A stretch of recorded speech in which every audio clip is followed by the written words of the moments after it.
I took the visualization process from the Apollo program and instituted it during the 1980s and 90s into the Olympic program. And it was called visual motor rehearsal. When you visualize, then you materialize. And the interesting thing about the mind is we took Olympic athletes and then hooked them up to sophisticated biofeedback equipment and had them run their event only in their mind. Incredibly, the same muscles fired in the same sequence when they were running the race in their mind as when they were running it on the track. How could this be? Because the mind can't distinguish whether you're really doing it or whether it's just a practice. I think if you've been there in the mind, you'll go there in the body. When you're visualizing, when you've got that picture playing out in your mind, always and only dwell upon the end result.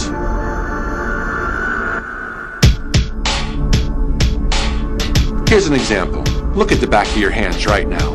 Really, look at the back of your hands. The color of your skin, the freckles, the blood vessels, the rings, the fingernails, the fake fingernails. Take in all those details right before you close your eyes. And then see those hands, your fingers, wrapping around the steering wheel of your brand new car.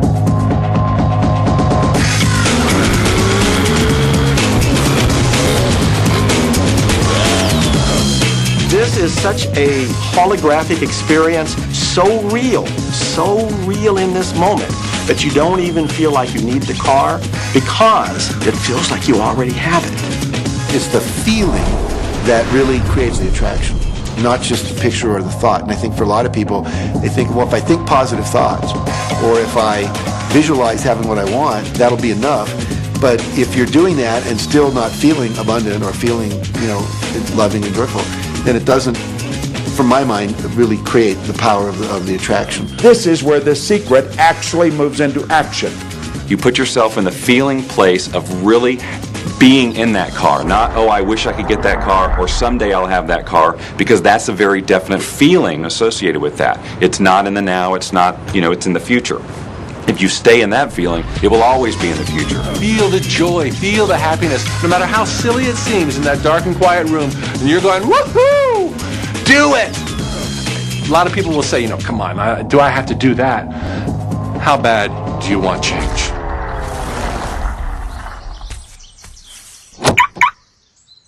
Now that feeling and that inner seeing will begin to be an open doorway through which the power of the universe will begin to express.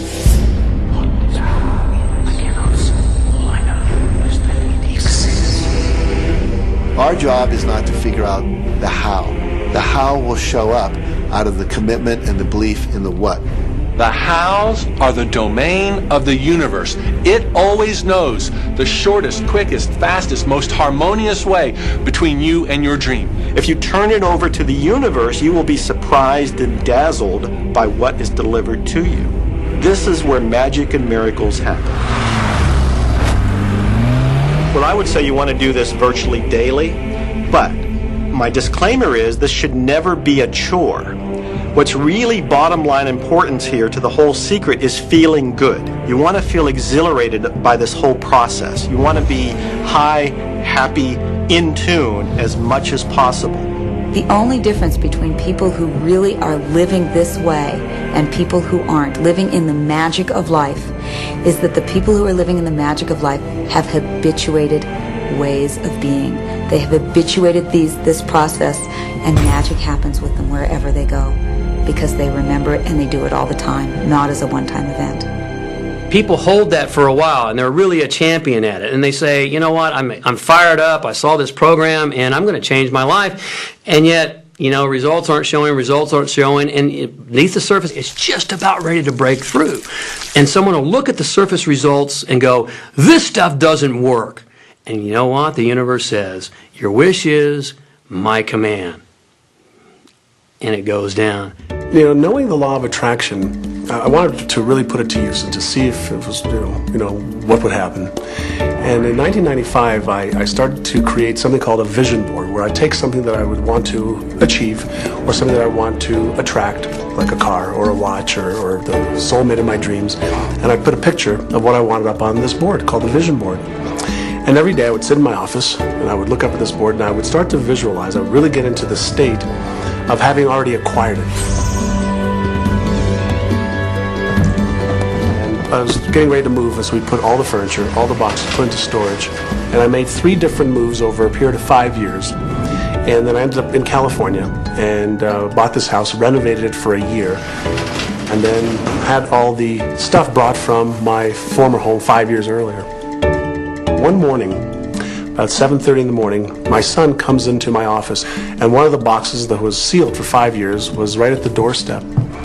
And my son, Keenan, was sitting on the box, banging away at the box. And I said, "Sweetheart, will you please stop me? I'm doing some work here." And he says, "What's in the boxes, Daddy?" And I said, "Well, honey, those are my vision boards." What's a vision board? I said, "Well, it's where I put all my goals up. I cut them out and I put all my goals up as something that I want to achieve in my life." And of course, at 5.5 years old, he didn't understand it. So I said, "Sweetie, let me just show you, because that'll be the easiest way to do it." And so I cut the box open. And when I pulled up the vision boards, there was a picture on there of a home that I was visualizing 5 years earlier. And what was shocking to me was we were living in that house, not a house like it. I had bought my dream home, renovated it, and didn't even know it. But I looked at that house, I started to cry because I was just blown away.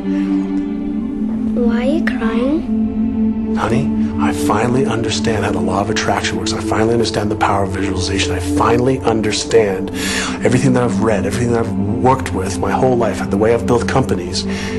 It worked for my home as well. And I bought our dream home and didn't even know it.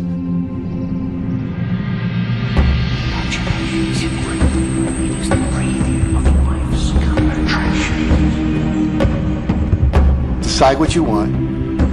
Believe you can have it. Believe you deserve it. Believe it's possible for you.